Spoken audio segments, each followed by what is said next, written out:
राहुल गांधी अपनी भारत जोड़ो यात्रा समाप्त कर चुके हैं और इस यात्रा से कहा जा रहा है कि उनकी छवि एक गंभीर नेता के रूप में उभरी है। लेकिन अब इस छवि का इस्तेमाल वे किस रूप में करते हैं, यह देखना काफी महत्वपूर्ण बात होगी, क्योंकि जब तक वे अपनी छवि का इस्तेमाल राजनीतिक रूप से नहीं करेंगे तब तक सिर्फ छवि बना लेने से कोई फायदा नहीं है। और यह छवि सबसे पहले अब काम आएगी राजस्थान की राजनीति को लेकर, क्योंकि राजस्थान की कांग्रेस में पिछले दिनों से जो चल रहा है वह काफी महत्वपूर्ण विषय है। और यह विषय अब और ज्यादा महत्वपूर्ण इसलिए हो गया है क्योंकि राजस्थान में 25 सितंबर 2022 को जो घटनाक्रम हुआ, जिसमें कि कांग्रेस विधायक दल की अधिकृत बैठक का बहिष्कार करके 80 से ज्यादा विधायक संसदीय कार्य मंत्री शांति धारीवाल के निवास पर अलग से बैठक करते हैं और फिर एक साथ जाकर विधानसभा अध्यक्ष को अपना इस्तीफा देते हैं। उस दौरान बताया जाता है कि ये 91 विधायकों ने इस्तीफे दिए हैं ताकि कांग्रेस आलाकमान कहीं सचिन पायलट को मुख्यमंत्री के रूप में घोषित ना कर दे। तब तक ना तो विधायक दल की बैठक हुई थी, ना कोई ऐसी बात हुई थी कि सचिन पायलट को कांग्रेस विधायक दल का नेता बनाया जा रहा है। हालांकि संभावनाएं जरूर नजर आ रही थी, लेकिन एक दिन पहले ही राजस्थान विधानसभा में याचिकाकर्ता राजेंद्र राठौड़, जो उपनेता प्रतिपक्ष हैं, की तरफ से जो मामला संज्ञान में लाया गया कि 100 दिन तक आखिरकार विधायकों के इस्तीफे पर विधानसभा अध्यक्ष ने फैसला क्यों नहीं लिया। इस मामले में विधानसभा सचिव की ओर से जो जवाब पेश किया गया है वो बहुत ज्यादा महत्वपूर्ण है और राजस्थान की राजनीति में इससे अलग नजीर कभी देखने को नहीं मिलेगी। उस जवाब में कहा गया है कि कुल 81 विधायकों की ओर से ये इस्तीफे जो कहे जा रहे हैं वे स्वेच्छा से नहीं दिए गए और ना सभी विधायकों ने विधानसभा अध्यक्ष के सामने आकर अपने इस्तीफे दिए। इसलिए ये इस्तीफे अस्वीकार किए जाते हैं और इसके पीछे संविधान के और विधानसभा के नियम बताए गए। अब वो नियम जो भी हैं और विधानसभा अध्यक्ष ने जो भी फैसला लिया है या कोर्ट इस पर जो भी बात करेगा, यह कानून और विधानसभा के बीच की बात है। लेकिन बात कांग्रेस की राजनीति की, यदि विधायकों ने स्वेच्छा से इस्तीफे नहीं दिए थे तो आखिरकार किसका दबाव था कि उस दबाव के चलते वे सभी अधिकृत बैठक का बहिष्कार करके अनाधिकृत रूप से या समानांतर रूप से शांति धारीवाल के निवास पर बुलाई गई बैठक में गए थे और वहां से एक बस में बैठकर सभी विधानसभा अध्यक्ष के निवास पर गए थे। कहा गया था कि 91 विधायकों ने इस्तीफे दिए हैं, लेकिन अब जब पूरी सूची सामने आ गई है कि 81 विधायकों ने उस वक्त इस्तीफे दिए थे, लेकिन वे स्वेच्छा से नहीं थे और वह विधायक जो कि इस्तीफा दे रहे हैं, जो टीवी पे भी नजर आ रहे हैं,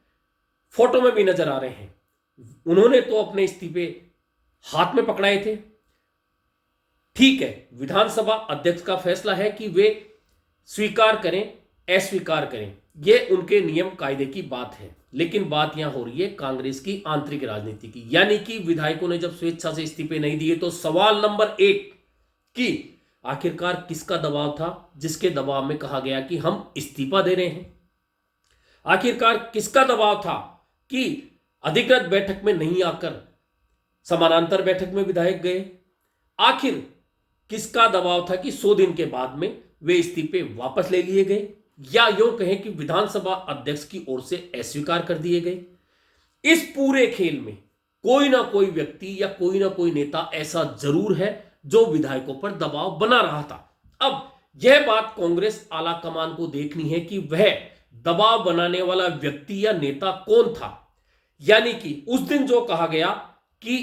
इस समानांतर बैठक और विधानसभा के सदस्यता से इस्तीफा देने के प्रकरण में सीधे सीधे कांग्रेस आलाकमान को आंख दिखाई गई है।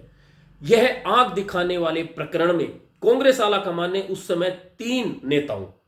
शांति धारीवाल, महेश जोशी और धर्मेंद्र राठौड़ को कारण बताओ नोटिस अनुशासनहीनता के मामले में दिया। हालांकि इस मामले में अभी तक इन तीनों ही नेता पर कोई कार्रवाई नहीं हुई है। हालांकि इन तीनों नेताओं के जवाब जा चुके हैं। यह एक अलग विषय है कि इस पर कांग्रेस आलाकमान क्या सोचता है, लेकिन जिस तरह का इस्तीफा पॉलिटिक्स का तमाशा हुआ और अब वह इस्तीफे वापस लिए गए और विधानसभा सचिव की ओर से जवाब दिया गया कि यह इस्तीफे स्वेच्छा से नहीं दिए गए थे, तो सवाल वही का वही है कि आखिरकार दबाव किसका था। यानी कांग्रेस आलाकमान से सीधा टकराव रखने वाला कोई तो है जो विधायकों को लगातार दबाव में रखकर इस तरह की कार्यवाही करवा रहा था। अब सवाल यह आता है कि उस समय कहा गया कि 91 विधायक सचिन पायलट को मुख्यमंत्री बनाने के खिलाफ है। तो सबसे पहले तो यह संख्या ही गलत हुई, क्योंकि विधानसभा की तरफ से जो जवाब आया है उसमें विधायकों की संख्या 81 है। इसमें भी कुछ विधायकों के 6 विधायकों के इस्तीफे फोटोकॉपी थे, यानी 81 में से 6 कम कर लेते हैं तो यह संख्या बचती है 75। अब इस 75 में 9 विधायक निर्दलीय हैं, तो संख्या बचती है 66। और इसमें से एक विधायक जो कि भाजपा से है, शोभा रानी कुशवाहा, और एक विधायक आरएलडी यानी कि सुभाष गर्ग, यानी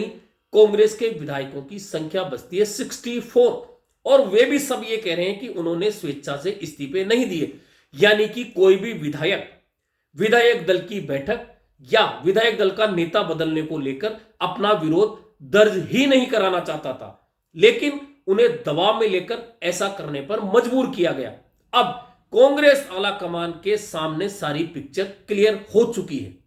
क्योंकि जब जनता के सामने पिक्चर क्लियर हो चुकी है तो कांग्रेस आलाकमान के सामने भी पिक्चर क्लियर हो चुकी है। और चूंकि उस दिन विधायक दल की बैठक के पर्यवेक्षक खुद मल्लिकार्जुन खड़गे थे, उनके साथ प्रभारी उस वक्त के अजय माकन थे, और मल्लिकार्जुन खड़गे अब कांग्रेस अध्यक्ष हैं जिन्हें कि इस पूरे मामले को सुलझाना है या कार्यवाही करनी है। वहीं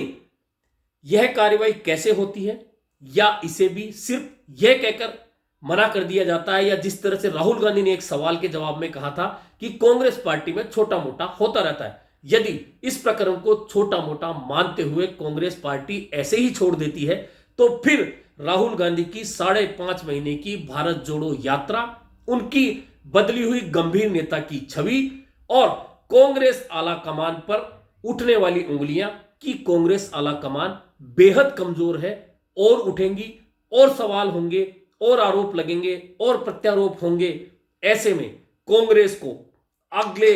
इस साल में 9 राज्यों के चुनाव में जब जाना होगा तो उसे बहुत सारे सवालों के जवाब खुद में खोजने होंगे, और यदि यह सवाल खोजने में कांग्रेस नाकाम रही तो नतीजे क्या हो सकते हैं यह आप सोच सकते हैं। ऐसे में राजस्थान का यह प्रकरण जो अब बिल्कुल शीशे की तरह साफ हो चुका है, यह अलग बात है कि विधानसभा और न्यायालय के बीच में क्या फैसले होते हैं, विधानसभा क्या कहती है, न्यायालय उस मामले में क्या देखता है, और याचिकाकर्ता राजेंद्र राठौड़ जिन्हें कि 13 फरवरी का समय उच्च न्यायालय में जवाब के लिए कहा गया है, वह क्या जवाब देते हैं, यह एक अलग विषय है। लेकिन कांग्रेस की आंतरिक राजनीति के लिए यह एक मील के पत्थर जैसा प्रकरण हो चुका है। इस प्रकरण में यदि कांग्रेस आलाकमान ने बहुत सटीक निर्णय नहीं लिया तो फिर यह वह नजीर बन जाएगी कि शायद कांग्रेस आलाकमान है ही नहीं, या इतना कमजोर हो चुका है कि उसमें फैसले लेने का दम ही नहीं बचा है।